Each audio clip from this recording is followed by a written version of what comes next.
سلام سلام ذكر رحلات تخاتلتي علنا سمتكال نخلهم إيرتان حواتين أعاتين أويشتنا وصاين تقمطو سلامن فقرن تعنا قسانتن يمنيلكم اتخل جزي كباهم زرغ بزرلخو تسفان مورالن حابون نحن اتتوبني هناتن رئيتون كيمزغنكم حل فايدلن أبزا جانل زيا حديش زخونكم سبات سابسكرايب بمقبار تخاتلتي نازي جانل نغتكونو بخبري نعدمكم كم تلمود كل جزي كنتك اسن كنت سن كلنا إيرتراونت كل جزي قبل يخون አክሱም ይዘን ስናልፍ አክሱም ገብቶ ወጣቶች በጅምላ ሲረሽን ጸብ ተፋፍሟል። አድዋን ይዘን ስናልፍ አድዋ ሄዶ ፋብሪካዎች ሲፈታታ ሲሰርቅ ጸብ ተጋግሏል። አዲግራት ደርሰን የመድኃኒት ፋብሪካውን የሚነቀለውን ነቅለው የማይነቀለውን ሲያፈራርሱ ጸቡ ጫፍ ደርሷል።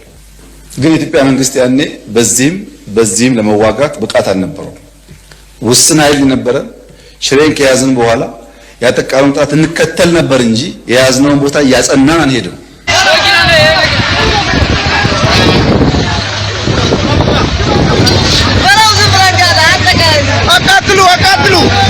አቃጥሉ ከተማው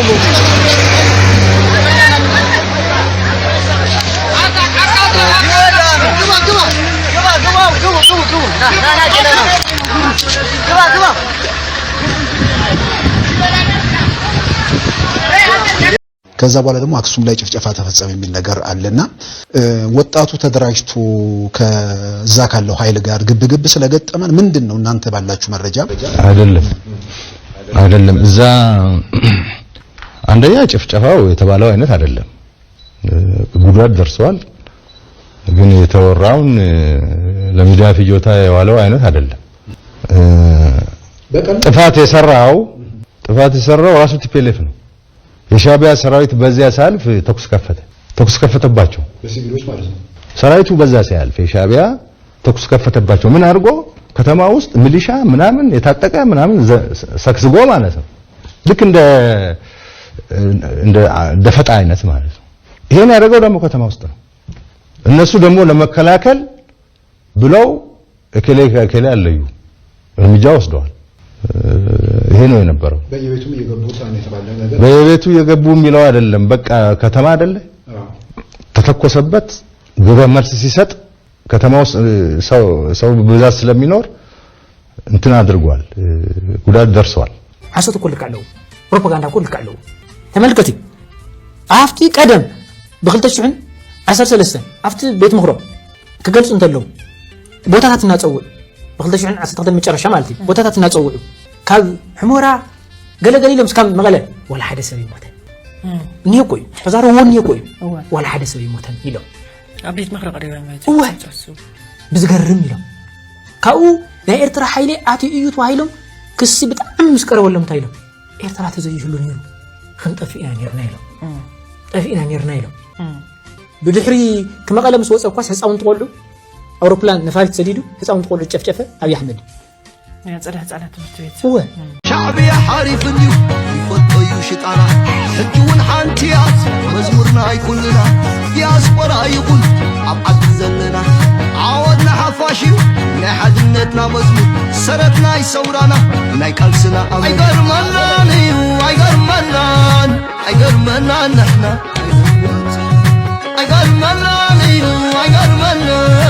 أيقرمنا بلتم دقيق عتبير إذا يفلالي إريترا أمنتنا أسلا ما يخستانا إريترا وراجانا إريترا حقرنا سمتا تمتا من يفلالينا كالي اللين طاقة كالي اللين قانقة إريتراويا تخبر بدقا سكرنا منجم አክሱም ይዘን ስናልፍ አክሱም ገብቶ ወጣቶች በጅምላ ሲረሽን ጸብ ተፋፍሟል። አድዋን ይዘን ስናልፍ አድዋ ሄዶ ፋብሪካዎች ሲፈታታ ሲሰርቅ ጸብ ተጋግሏል። አዲግራት ደርሰን የመድኃኒት ፋብሪካውን የሚነቀለውን ነቅለው የማይነቀለውን ሲያፈራርሱ ጸቡ ጫፍ ደርሷል። ግን የኢትዮጵያ መንግስት ያኔ በዚህም ለመዋጋት ብቃት አልነበረው። ውስን ኃይል ነበረ። ሽሬን ከያዝን በኋላ ያጠቃውን ጥራት እንከተል ነበር እንጂ የያዝነውን ቦታ ያጸናን አንሄድም። ይሄ ጉዳይ የተከበረው ምክር ቤት ለዛሬ ዋጋ የለውም። ለታሪክ ማንሳት የምፈልገው ጉዳይ አክሱም ወጣቶች ሲገደሉ፣ አድዋ ሲዘረፍ፣ አዲግራት ሲዘረፍ በርካታ ኢንቮይ ወደ ኤርትራ ልክ ያለው የላኳቸው ሰዎች ገሚሱ አሁን ከኛ ጋር የሉም።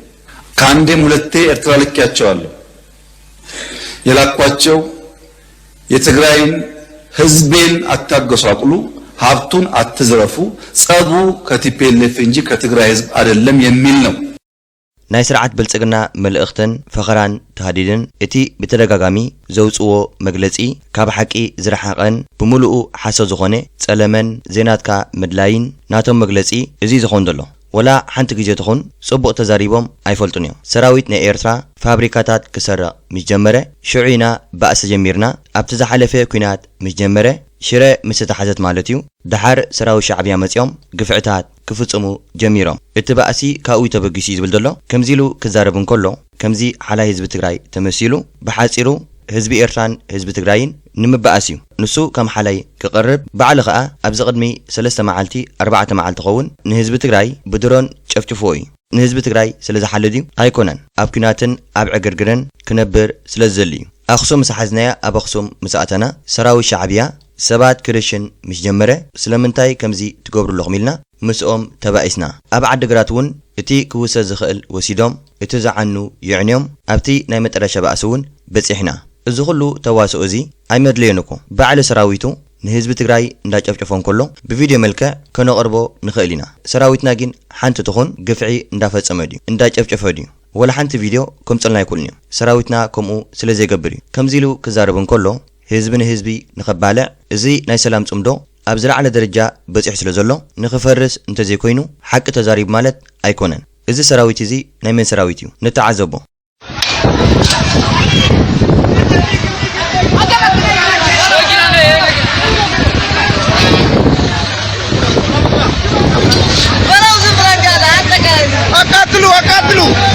አቃጥሉ ከተማው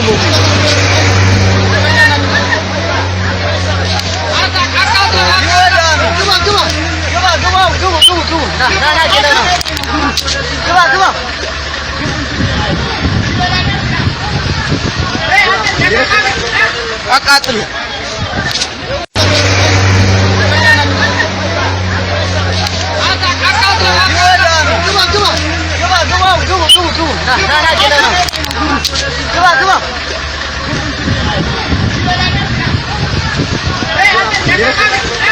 አቃጥሉ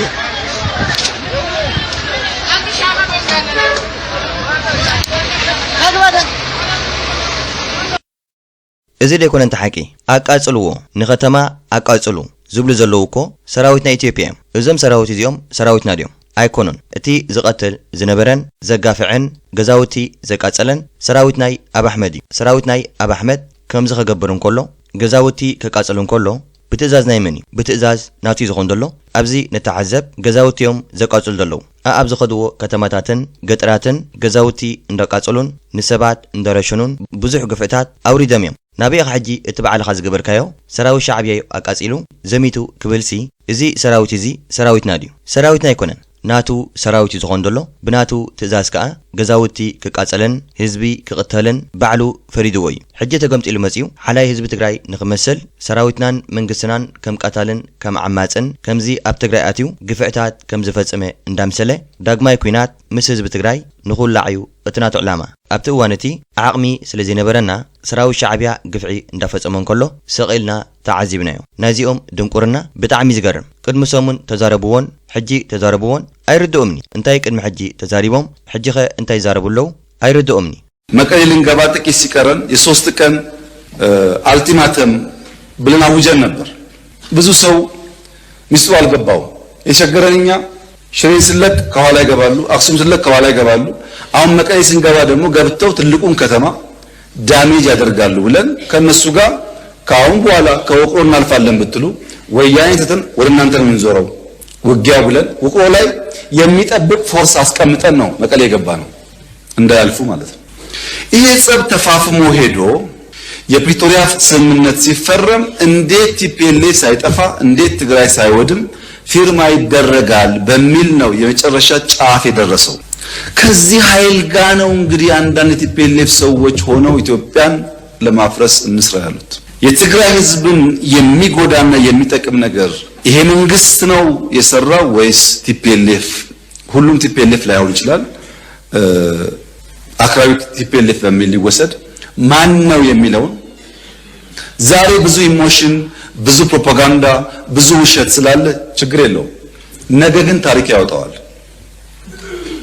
ማንም ሰው እውነትን ለጊዜው መሸፈን እንጂ ከናካቴው ማጥፋት አይችልም።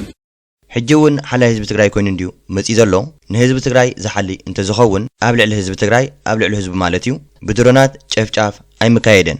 ንህዝብኻ ኮ ትቆትሎ ደይኮንካ ትከላኸለሉ ኢኻ ህዝብኻ ስለ ዝኾነ ዘይ ህዝቡ ስለ ዝኾነ ከምዘይ ህዝቡ ስለ ዝሪኦ ግን ኣብ ልዕሊ ህዝቡ ግፍዕታት ፈጺሙ እዩ። ኣብቲ እዋን ስምዕ ናይ ፕሪቶሪያ ምስ ተኻየደ ማለት እዩ ሻዓይና ምስ መንግስቲ ኤርትራ ክንበኣስ ጀሚርና። ምክንያቱ መንግስቲ ኤርትራ ንሕወሓትን ንህዝቢ ትግራይን ከየጥፋናዮም ስለምንታይ ስምዕ ትገብር ኢሉ እቲ ናይ ስምዕ ፕሪቶሪያ ማለት እዩ መንግስቲ ኤርትራ ከምዘይ ተቐበሎ እቲ ናቱ ድሌት ንትግራይ ንምጥፋእ እዩ። ሰራዊት ሻዕብያ ደድሕለና እንዳኸደ ኣብ ዝኣተወን ከተማታትን ዓድታትን ግፍዕታት ፈጺሙን ገዛውቲ ኣቃጺሉን ብዙሕ ግፍዕታት ፈጺሙ እዩ። እቲ ንሶም ዝሰርሕዎ ናባና እንዲዮም ዝጉምጥልዎ ዘለዉ ካብዚ ህዝቢ ትግራይ እንታይ ክመሃር ኣለዎ? እቲ ባዕሉ ቅድሚ ሕጂ ንትግራይ እንተዘይጥፋእኹ እንዳበለ ኣብ ልዕሊ ህዝቢ ትግራይ ጨፍጫፍ ዝፈጸመን ግፍዕታት ዝፈጸመን ባዕሉ ኣብ ኣሕመድ እዩ። ህዝቢ ትግራይ ንኽጠምን ኣብ ሽግርን ኣብ መከረን ንኽኣቱ ብኽባን ብዕፅዋን ዝሰርሐ ባዕሉ መንግስቲ ኢትዮጵያ እዩ። ምስቲ ጨፍጫፍ ዝፈጸመሎም ምስኡ ኮይኖም ኣለዉ ይዝብል ዘሎ ማለት እዚ ናይ ሰላም ጽምዶ ማዕረ ክንደይ አፍሪሕዎን አዝጊእዎን ከም ዘሎ ካብዚና ንዕዘብ። ከዛ በኋላ ደግሞ አክሱም ላይ ጭፍጨፋ ተፈጸመ የሚል ነገር አለና ወጣቱ ተደራጅቶ ከዛ ካለው ኃይል ጋር ግብግብ ስለገጠመን ምንድነው እናንተ ባላችሁ መረጃ? አይደለም እዛ አንደኛ ጭፍጨፋው የተባለው አይነት አይደለም። ጉዳት ደርሷል፣ ግን የተወራውን ለሚዲያ ፍጆታ የዋለው አይነት አይደለም። ጥፋት የሰራው ራሱ ቲፒኤልኤፍ ነው። የሻዕቢያ ሰራዊት በዚያ ሳልፍ ተኩስ ከፈተባቸው በሲቪሎች ማለት ነው። ሰራዊቱ በዛ ሲያልፍ የሻዕቢያ ተኩስ ከፈተባቸው። ምን አድርጎ ከተማ ውስጥ ሚሊሻ ምናምን የታጠቀ ምናምን ሰክስጎ ማለት ነው። ልክ እንደ ደፈጣ አይነት ማለት ነው። ይሄን ያደረገው ደግሞ ከተማ ውስጥ ነው። እነሱ ደግሞ ለመከላከል ብለው እከሌ አለዩ እርምጃ ወስደዋል። ይሄ ነው የነበረው። በየቤቱ የገቡ የሚለው አይደለም። በቃ ከተማ አይደለ ተተኮሰበት። ግብረ መልስ ሲሰጥ ከተማ ውስጥ ሰው ብዛት ስለሚኖር እንትን አድርጓል፣ ጉዳት ደርሷል። ያ ጉዳት እንዲደርስ ሆን ተብሎ ነው የተሰራው። በሰላም የሚሄድ ሰራዊት ላይ ታጣቂ አደራጅተህ ከተማ ውስጥ ሳክስግህ አስገብተህ ተኩስ ከከፈትክ ምን ያርግ ታዲያ? ሰራዊቱ ራሱን መከላከል አለበት። ለመከላከል ደግሞ ማን ነው የታጠቀው ማን ነው ያልታጠቀው ብሎ ለመለየት ከባድ ነው እና እርምጃ የወሰዱባቸውን ሰዎች ላይ እርምጃ ወስደዋል። ከዛ የሸሸው ያፈገፈገውና ተከትለው እርምጃ ወስደዋል። በዚህ መሃል ሰላማዊ ሰዎችም ጉዳት ሊደርስባቸው ይችላል። መንግስቲ ኢትዮጵያ ንበል ወላቶም ልኡኻቱን ዕሱባቱን ሰዓብቱን ኩሎም እዚኦም ሓሰውት እዮም። ቅድሚ ሰሙን እንታይ ተዛሪቦም ሕጂኸ እንታይ ይዛረቡለው ኣይርድኦምኒ። ስለምንታይ ዘይርድኦም? ሓሰው ስለ ዝኾነ ክርድኦም ኣይክእልኒ። ኩሉ ግዜ ሓሳዊ ሰብ ቅድሚ 2 መዓልቲ እንታይ ዛሪቡ ቅድሚ ሰሙን እንታይ ዛሪቡ ክዝክሮ ኣይክእልኒ። ሓሶት ስለ ዝኾነ እዩ። እቲ ኣብ ኣኽሱም ዝበሃል ዘሎ ከምቲ ኣብ ሜድያ ዝበሃል ዘሎ ዘይኮነ ብዛዕባ እዚ ክዛረቡ ፀንሐ ኣብ ኣሕመድ ሰማይ ምድሪን ዝኾን ዘሎ እዚ ካልእ ዛረባሎ። ኣብ ኣሕመድ ከዓ እንታይ ክዛረብ ፀኒሑ ሰሚዕና ኢና። ኣብቲ ኩናት ዝነበረ ባዕሊ ዝኾን ዘሎ ሰራዊት ሻዕብያ መንገዲ ሒዙ ብፅርግያ እንዳኸዱ እንከሎ ተሓቢኦም ፀንሑ ኣብቲ ዓዲ ማለት እዩ። ኣብ ልዕሊ ሰራዊት ሻዕብያ ተኽሲ ከም ዝፈፀሙ እዩ ዝሕብር ዘሎ። ማለት ኣብ ልዕሊ ሰራዊትና ተኽሲዮም ፈጢሮም ተኽሲ ክፈጥሩ እንከለዉ ሰራዊት ሻዕብያ እንታይ ክገብር ኣለዎ? ሰቂሉ ክዕዘቡ ማለት እዩ። ተኽሲ እንዳተኮሰሉ እንከለዉ ንሰራዊትና ንኸጥፍኡ እንዳሃቀኑ እንከለዉ ሰራዊትና ሰቂሉ ክዕዘብ ኣይክእልኒ። ነቶም ተሓቢኦም ዝተኮስሉ ማለት ንሰራዊትና እዩ ዝኾን ዘሎ ናብኦም ተኪሱ።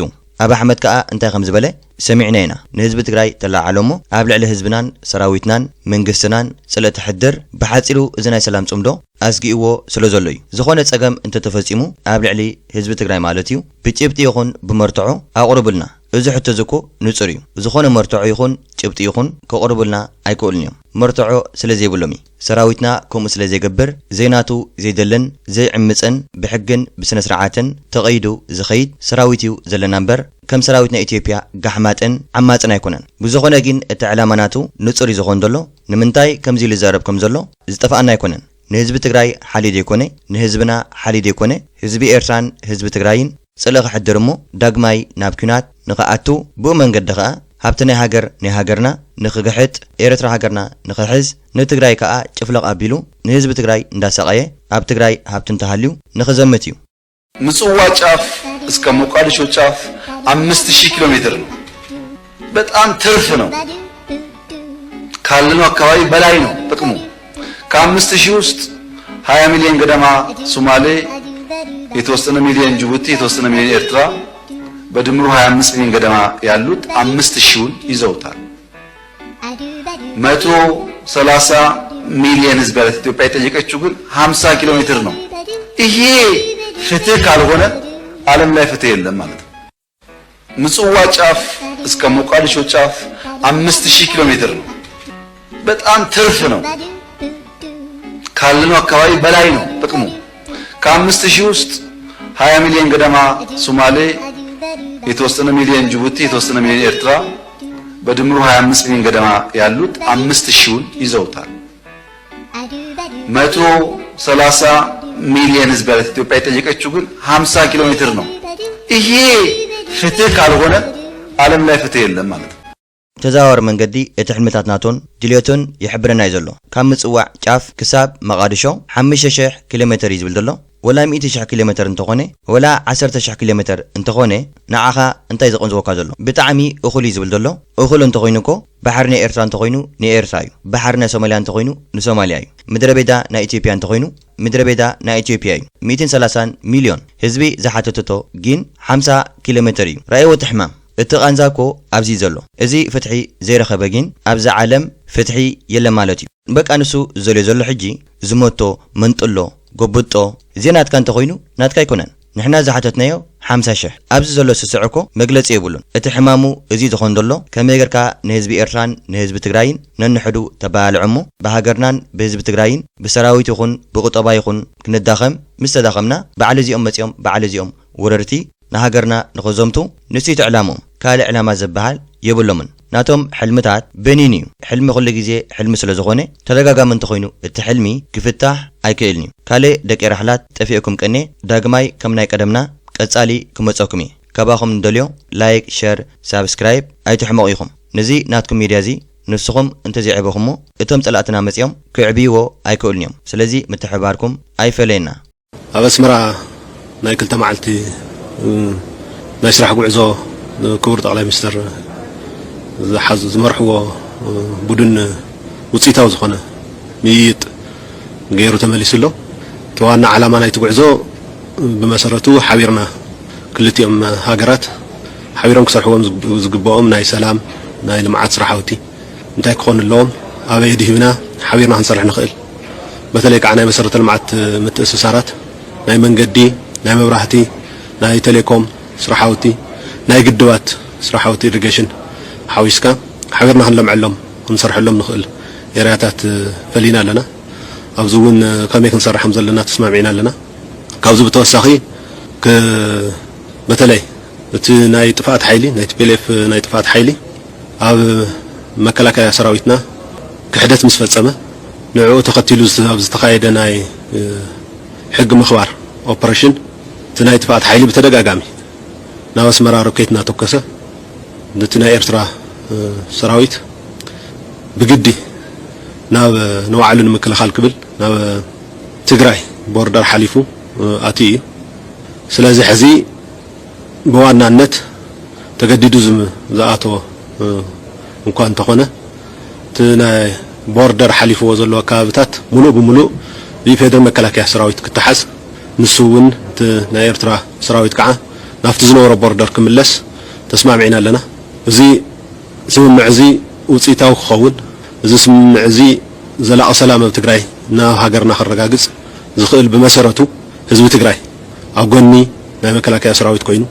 ሓቢሩ ንሰላሙ ተተቃሊሱ ሓቢሩ ተሰሪሑ ጥራሕ ይዝኸውን ተመሊሱ ከይባላሸ ዝንገብሮ ዘለና ስምምዕ ውጽኢታዊ ክኸውን ኣብ ጎኒ መከላከያ ሰራዊትን ኣብ ጎኒ ፌደራል መንግስትን ኮይኑ ንኽሰርሕ በዝጋጣሚ ጻውዒተይ ይቐርብ ካብቶም ቀንዲ ጸላእቲ ህዝቢ ትግራይ ዶክተር አብርሃም በላይ ዝኾን ዘሎ ኣብ ኢትዮጵያ ኮ እቲ ዶክተርና ዝበሃል ስቕልካ ልጥፍ እንዲዩ እንተደልዮም ክገዝእዎ ክእሉ እንተደልዮም ከዓ ብስልጣኖም ክሕዝዎ ክእሉ እዮም እቲ ዶክተርና ዝበሃል ኣብ ኢትዮጵያ ቀሊል እዩ ካብቶም ቀንዲ ጸላእቲ ህዝቢ ትግራይ ምዛኣብ ኣሕመድ ኮይኑ ኣብ ልዕሊ ህዝቢ ትግራይ ጨፍጫፍ ዝፈጸመን ብድሮን ዝጨፍጨፈ እዘን ካልኦትን እዮም ነታ ዓዶም ባዕሎም ብኢዶም ጨፍጭፎም እዮም ህዝቢ ትግራይ እኮ ጸላኢ ይብሉን ጸላኢ ህዝቢ ትግራይ ካብ በዓል ዝለዓል ከም በዓል እዘን ካልኦትን ናብ አዲስ አበባ ከይዶም ዘለው ከም በዓል ጻድቃንን ጌታቸው ቮድካን በዓል ሳሞራን ካልኦትን ኣብ ትግራይ ስልጣን ዝጸንሖም ቅድሚ ሕጂ ንትግራይ ኣብሪሶማ ዝኣኽሎም ገንዘብን ሃብትን ምስሓዙ ናብ አዲስ አበባ ሃዲሞም ተዓቂቦም ኣለው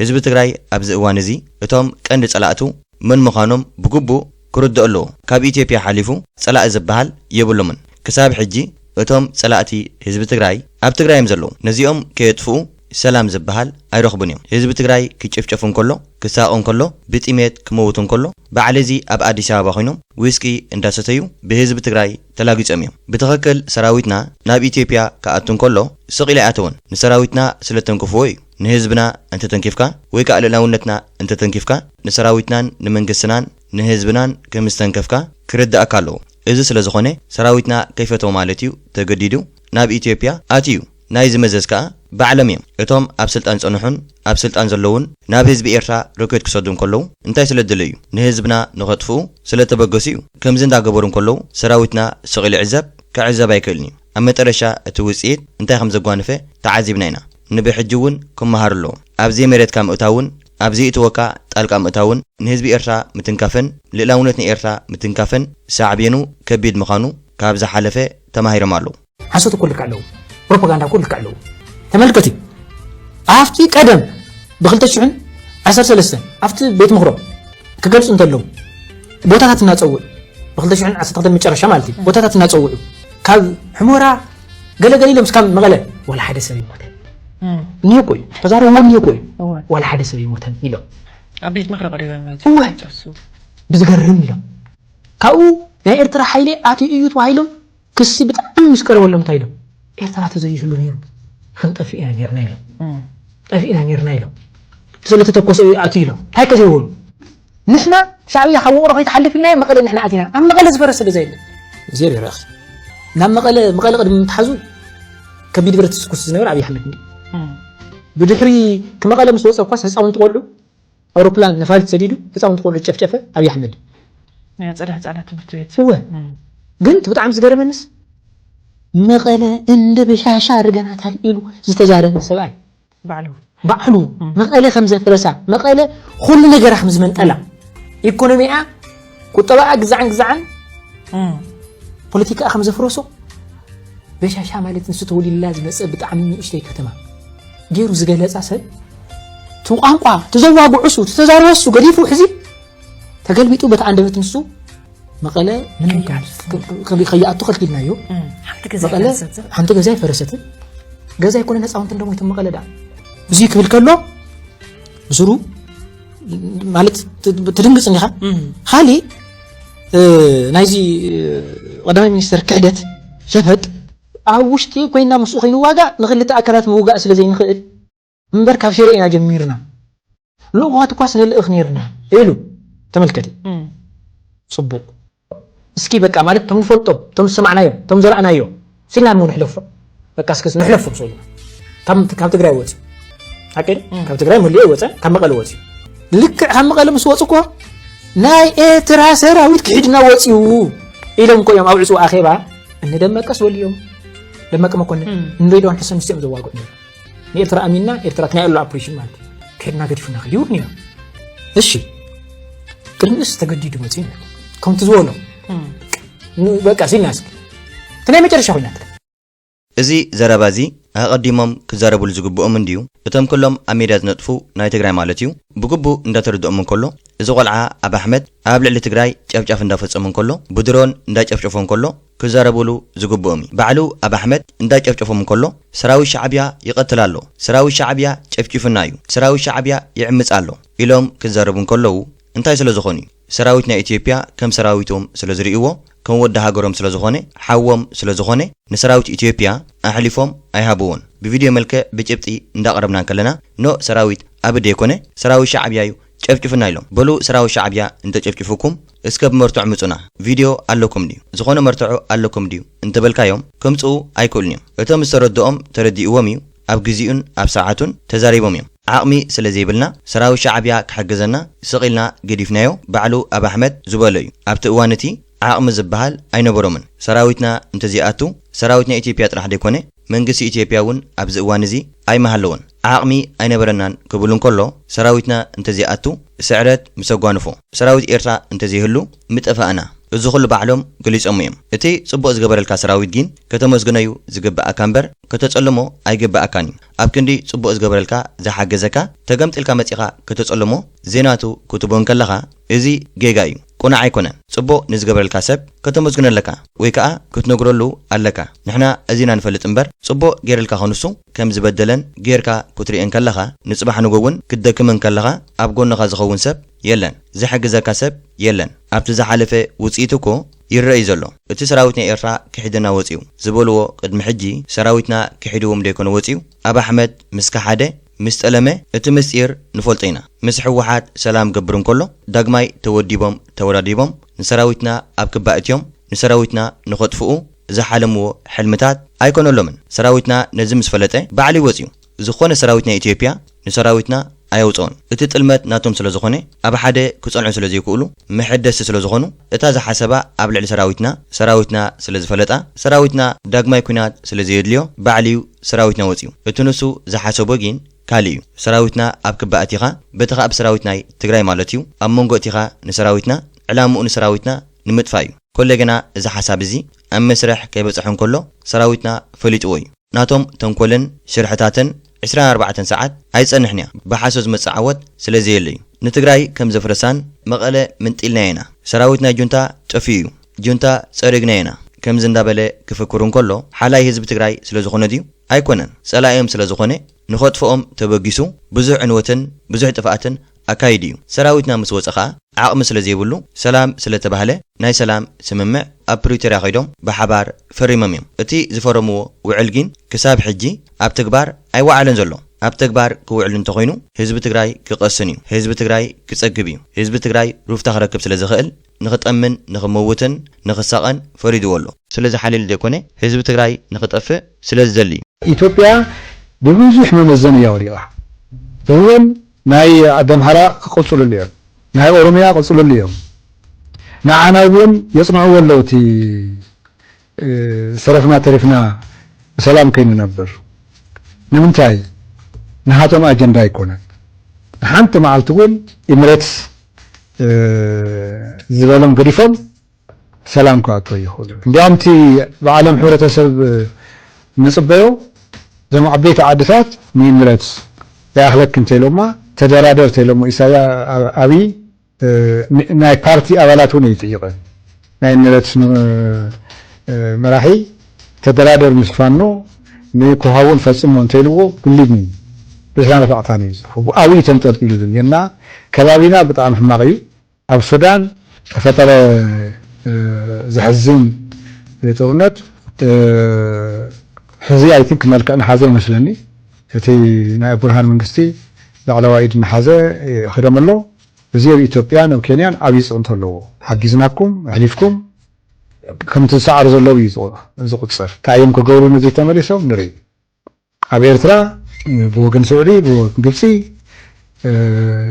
ዝግበሩ ነገራት ንሰምዕን ንርእን ኣለና ሽዑ ለመይሩ እዩ ንዓናም ከይቀረ ግብፂ መሳርያ ሊኢኹሎም ንትግራይ ከም ዝነበሩ ይዛረቡ ኣለዉ ዓፋር ተዕርዩ ክሳብ ጀርናዮ ኢና ተኣማናይ ክልል እዩ ዝበሎ እቲ ናይ አዲስ አበባ መንግስቲ ይኸው ብጥቃት ኮይኖም ዓበይቲ ሓይልታት ክዋግኡ ጀሚሮም እንዲያውም ኤርትራ ይንበር ንሃቶም ኣይኮነን ኢሎም ኣሎ እፎር ናይ ከባቢና ጉዳይ ካብ ተጸበዩ ንላዕሊ ተዋሳሓይን ሓያልን እዩ ነዚ ኢና ንሕና ሰንጢቕና ክንወፅእ ብቕዓት ኣለና ይፈቅደልና እዩ ትናታ ተመክሮ ከም ሕብረተሰብ እውን ተመክሮ ኣለና ከም ከማና ዝበለ ሕብረተሰብ ክዋፅኦ ዝኽእል ነገራት እዩ ዝመፅእ ዘሎ ፉሉፅ ምትምት ዝበለ ይኮነ ወይዳ ናይ ክቡር ፕሬዝዳንት ኢሳያስ አፈወርቂ ዘይርድኦም ኮይኑ እምበር እታ ቅድሚ ሕጂ ዝበላ መንግስትና ማለት እዩ ይደግማ እዩ ዘሎ ሓደ ክልተ ተጓሩ ኣለዉ ኣብዚ እዋን እዚ ዝነቑሑ ኣለዉ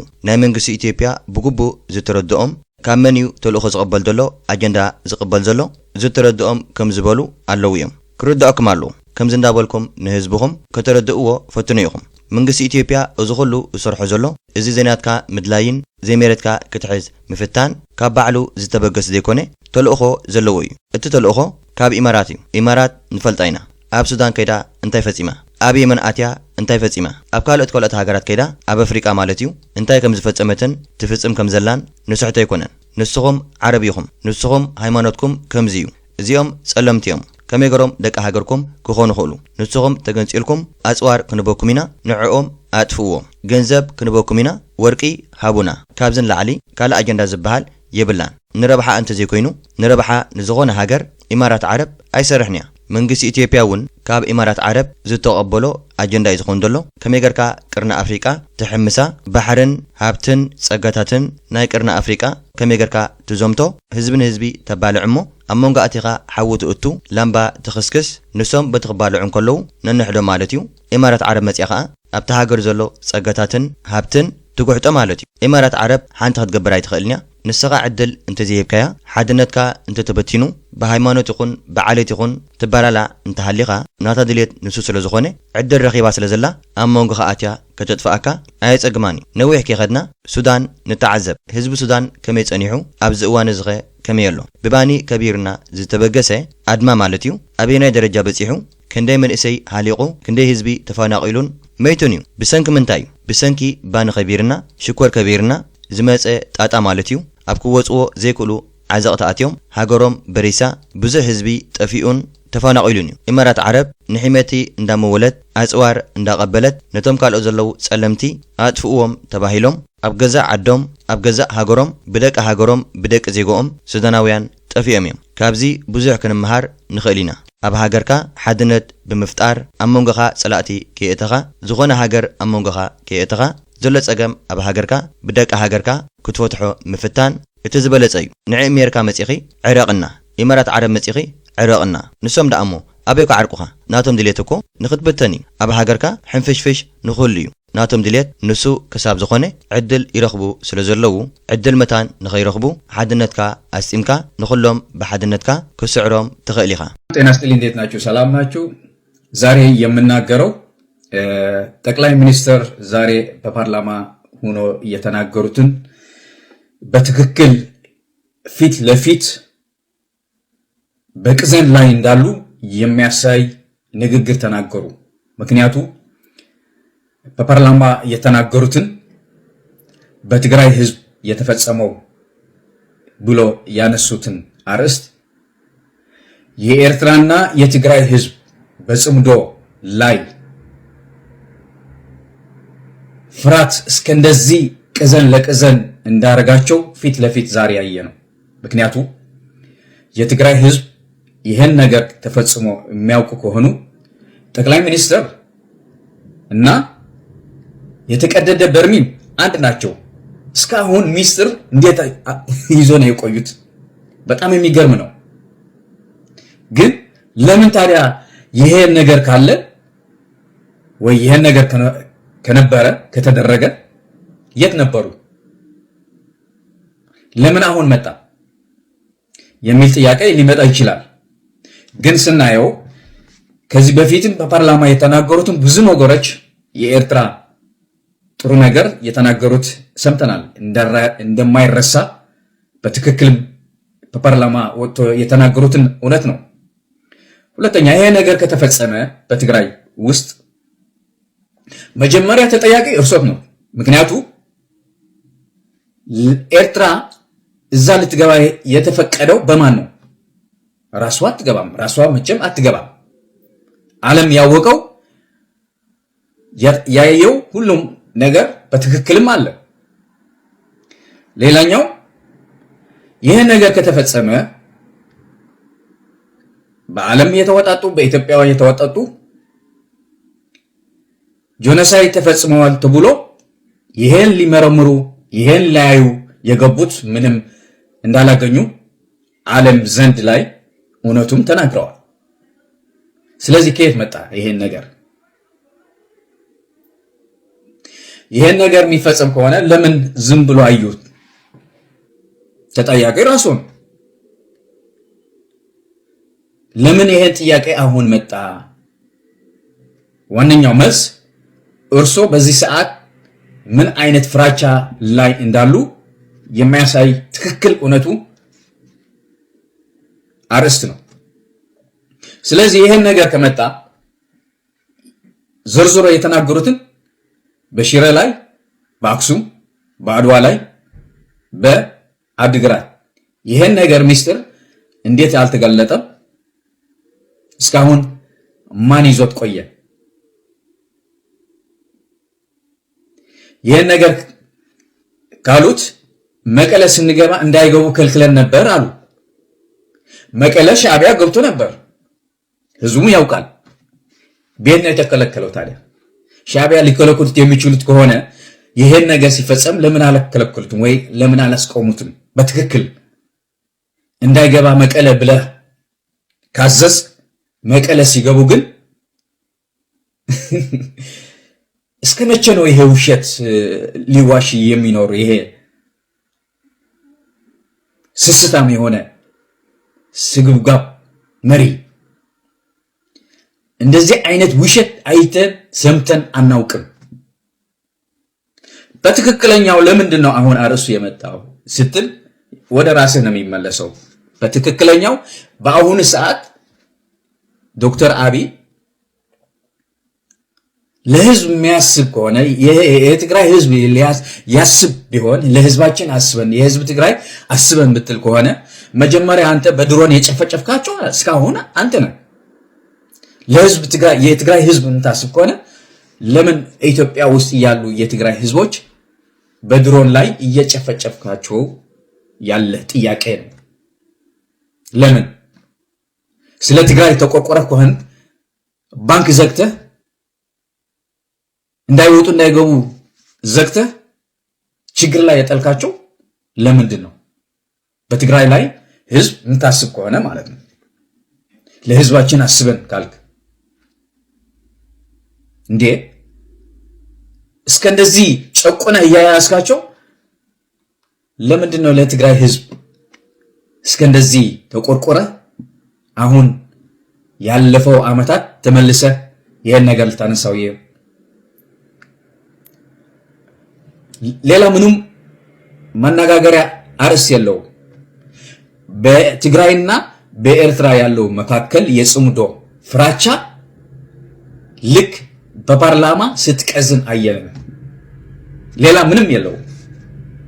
ወደህም ጠለህም ደግሞ በሁለቱ ያለው ግንኙነት ጠንካራ የሆነ ለወደፊትም በሁለቱም ህዝቦች መካከል ሰላም ተፈጥሮ ብዙ ነገሮች ይሰራሉ። ሁለቱም ህዝቦች ትናንትና በሳዑዲ አረብ ከኤርትራ ጋር ሰላም ነው የምንፈልገው፣ እኛ ሰላም ነው የምንፈልገው፣ አንድ ከኤርትራ ጋር አነጋግሩን ስትሉ አመሻችሁ። ዛሬ በፓርላማ መጣ ደግሞ አሰብ ቤትም ነገሮች አድርገን እንመልሳለን ብለህ ስትፈክራየን። በዛ መጣ ደግሞ በአሰብ ጉዳይ አይደለም ከኤርትራ ጋር ጥላቻ የለንም ትላለህ። ህዝብ እኮ ያያል፣ ህዝብ ይሰማል። እያየነው እየሰማነው እኮ ነው ያለነው። ከአሰብ ሌላ ውጭ ከኢትዮጵያ ጋር የማጣላን ነገር የለም። የትግራይ ህዝብ የሚጠይቀው ነገር ካለ የኤርትራ ህዝብ ደግሞ የሚጠይቀው ነገር አለ። ስለዚህ ሁለቱም በሰላማዊ መንገድ የሚጠይቁትን ሁለቱም ራሳቸው ይጠያየቃሉ። አሁን የትግራይ ተቆርቋሪ ሆነ በዚህ ደግሞ ስትጨፈጭፋቸው በጣም የሚገርም ነው። በጣም እንዳንተ ውሸታም፣ እንዳንተ ልክስክስ፣ እንዳንተ ፈሪ፣ እንዳንተ ስግብግብ የለም፣ አላየንም። አሁን የምትፈክረው ያለ አሰብ እናስመልስ እና ብቻ ብለናል። ከአሁን በፊትም ብለናል፣ አሁንም እያልን ነው። ዌልካም እናየዋለን። ልታርቅ የምትችል ከሆንክ ለኤርትራ አስበህ ለህዝብ ትግራይ የትግራይ ህዝብ ያንተ ህዝብ እንደዚህ እየጨፈጨፍክ እስካሁን ስለ ኤርትራ ስለ አሰብ የከለከለ ነገር ስላለ እንጂ ቁመልት ለህዝብ የኤርትራ ህዝብ ምን እንደምታደርገው ካለፉ መንግስታት የበለጠ አንተ ጨካን፣ ክፉ፣ አረመኔ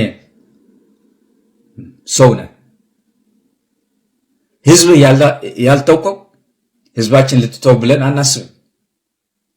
ግን የኤርትራ ህዝብ ትናንትና አሳይተዋል። ሰራዊትህን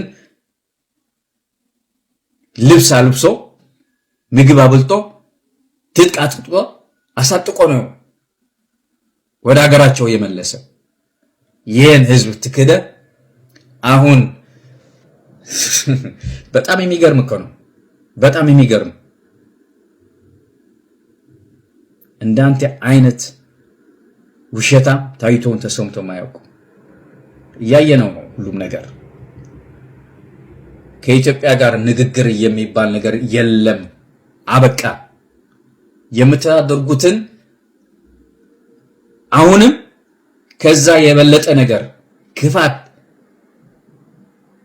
ወደ ሲኦል የምትገቡበት መንገድ እንጂ እናንተ ቁማችሁ የምትኖሩበት ሐሳብ የለንም። ግን የኢትዮጵያ ፓርላማ ያላችሁ አሁንም በእውነት የቆማችሁ እንስሳዎች ናችሁ። ይሄን ሰው ቀን በቀን ሲዋሽ ምላሱ እንደ ፍላጎቱ በቁማችሁ እንድትጫወቱት በጣም የሚገርም ነው። ለህዝብ ተወካይ ተብለ በጣም የሚገርም ነው። ስለዚህ እውነቱ ከተፈጸመ የት ገባ? ያ የተባለው የት ገባ? ለምንስ አሁን መጣ? ምንም ጥርጥር የለውም።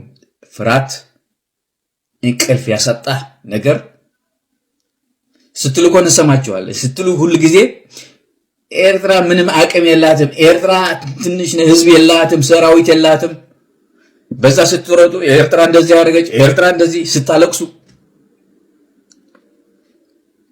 በደንብ አድርጎ ያውቃቸዋል። ኢሳያስ ብለዋል፣ ፈሪ፣ ስግብግብ፣ ለማኝ። ከዛ የበለጠ ነገር መልእክት የለውም። መጨረሻው ያው እንግዲህ ስለ ህዝብ የምታስብ ከሆንክ ስለ ህዝብ ምታቆን ድሮን የሚጨፈጭፈው አንድ መጀመሪያ ተጠያቂ አንተ ነህ። መጀመሪያ ሻዕቢያ እንደዚህ ካደረገ ካልከው ደግሞ ሻዕቢያ ራሱ አይደለም የገባው። ጠርተህ ነው አጉዙን መጨረሻችን እያለቀ ነው ብለህ የጠራኸው። ስለዚህ ከውሸት ወደ ውሸት፣ ሁሌም ውሸት ምንም ለውጥ የለውም የተባለው ደግሞ እንግዲህ ድል ለሰፊውስ አውት ንሓፋሽ ሰላም አላሙ ስግሪን ሰማዕታትና